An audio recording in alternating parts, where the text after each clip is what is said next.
La época del terrorismo en el Perú se originó en el departamento de Ayacucho en 1980 por la organización terrorista Sendero Luminoso. Esta fue una época llena de tragedias en familias de todo el Perú, sin importar la clase social. Los niveles de crueldad registrados durante ese periodo no tienen paralelo en nuestra historia. María Elena Moyano fue una de las pocas personas que dio la cara y peleó sin miedo contra los terroristas. Se dice que María Elena era una mujer muy completa, tenía una gran capacidad para escuchar, fuerza para sacar a todos de los momentos más difíciles, una mente creativa y a la misma vez tenía una inmensa alegría, gusto por las fiestas, bromas y risas. Hoy entrevistaremos a Federico Salazar, un periodista que vivió en la época del terrorismo y nos dará su opinión de una perspectiva política y periodística. Hoy estamos con Federico Salazar y nos va a hablar un poco de terrorismo en el Perú y de María Elena Moyano. Tú viviste durante la época del terrorismo. Cuéntanos un poco acerca de cómo era este periodo de la historia. Bueno, empezó poco a poco, pero en un momento se convirtió en algo serio. Había, hasta que la ciudad fue completamente tomada por el terror, digamos, ¿no? Porque había los coches bombas, había asesinatos selectivos, y los coches bombas y las bombas y las molotov podían ocurrir en cualquier lugar. Había una tensión y sobre todo, por ejemplo, la ciudad misma ya se adaptó a eso.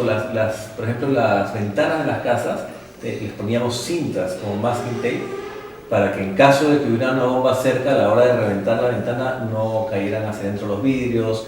La gente comenzó a poner rejas en las casas, se veía mucha tensión, de verdad que era, y la gente andaba como, esa es una impresión bastante subjetiva, ¿no? Pero la gente andaba como triste. ¿Quiénes te pareció que le dieron esperanza al país y pelearon contra el terrorismo? Bueno, en esa época había mucha discusión sobre cómo enfrentar el terrorismo. Durante muchos años no había esa esperanza. Durante muchos años parecía una guerra perdida. Había temor de que Sendero Luminoso particularmente, también está la NRTA, pero Sendero Luminoso particularmente, avanzara más, porque nunca se les podía atrapar. Eran muy eficientes en sus ataques terroristas, ¿no? Parecían muy organizados, ¿no? Entonces parecía realmente que era un poder que no se podía casi enfrentar, ¿no? ¿Y qué sabes de María Elena Moyano? Bueno, María Elena fue una dirigente prácticamente vecinal que fue creciendo, digamos, porque era una mujer muy valiente y muy articulada, sabía hablar muy bien. Y ella se enfrentó a los terroristas porque cuando surgían estos liderazgos locales de personas que eran líderes en el sentido que la comunidad les hacía caso o que la comunidad se sentía defendida por ellos, ¿no? Eso entraba a competir contra Sendero. Sendero lo que no quería era competencia en el liderazgo, porque Sendero logra ampliar su influencia porque Sendero comienza a hacer justicia donde no la había. Justicia popular, justicia ilegal, justicia criminal sin duda, pero un tipo de justicia, ¿no? ¿De qué maneras María Elena Moyano aportó para el terrorismo? Bueno, esto que te hablaba del liderazgo de la comunidad, porque como te digo, ella empezó a manera de líder vecinal, ¿no? Y después eso fue creciendo, ya era distrital y después ya era nacional, ¿no? Pero yo creo que lamentablemente la forma en que ella, digamos, tuvo una importancia nacional y hasta internacional fue con su muerte, ¿no? O sea, la forma en que murió. A raíz de eso comenzó una reacción de la sociedad de tratar de no dejarse vencer, ¿no? A partir de ahí la gente dijo, bueno, no puede ser, no podemos dejar que nos maten y no podemos dejar que mujeres como María Elena mueran por nosotros. Yo creo que ahí hubo un cambio de actitud, de reclamo, y las autoridades también vieron que sí podían tener apoyo de la población, porque inicialmente cuando se inicia la lucha antiterrorista, se inicia con guerra sucia. Entonces, ¿qué pasa? Que la gente no apoyaba a las autoridades. El ejército, por ejemplo, hasta el final se mantuvo, o digamos, no el ejército completo, pero hubo casos de guerra sucia, o sea, de que digamos, mataban sin atrapar a los delincuentes, sin juzgar a los delincuentes, sino que asesinaban de manera selectiva, ¿no?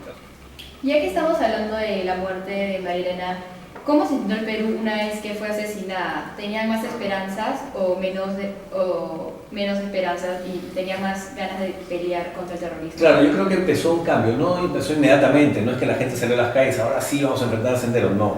Creo que eso fue poco a poco, primero fue una conmoción, o sea, se pueden meter con cualquiera, se pueden meter con alguien del pueblo, no es que solamente se meten con los ricos, ¿no? O sea, eso cambió un poco la perspectiva, ¿no? Y creo que fue uno de los errores de Sendero Luminoso, ese ataque y probablemente el de Tarata, ¿no?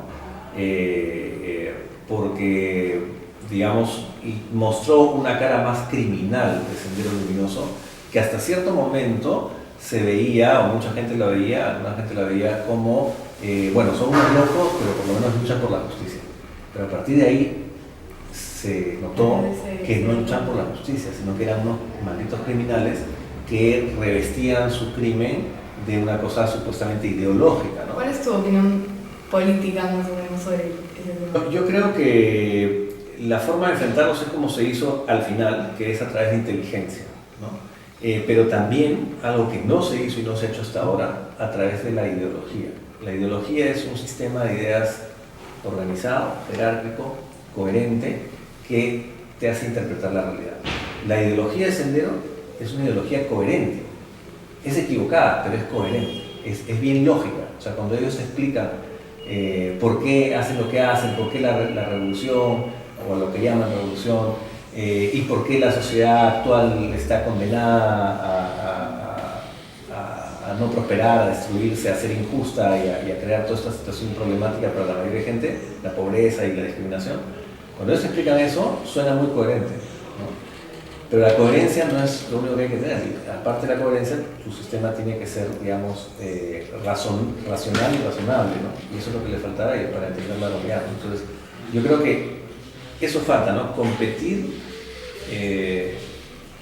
con la ideología terrorista, en este caso senderista, desde otras ideologías que nos permitan interpretar y proponer soluciones a la pobreza, a la discriminación y a los inesperados problemas de la sociedad peruana desde el punto de vista de la paz, ¿no? Bueno, muchas gracias por tu tiempo. Encantado. Qué bueno que estén.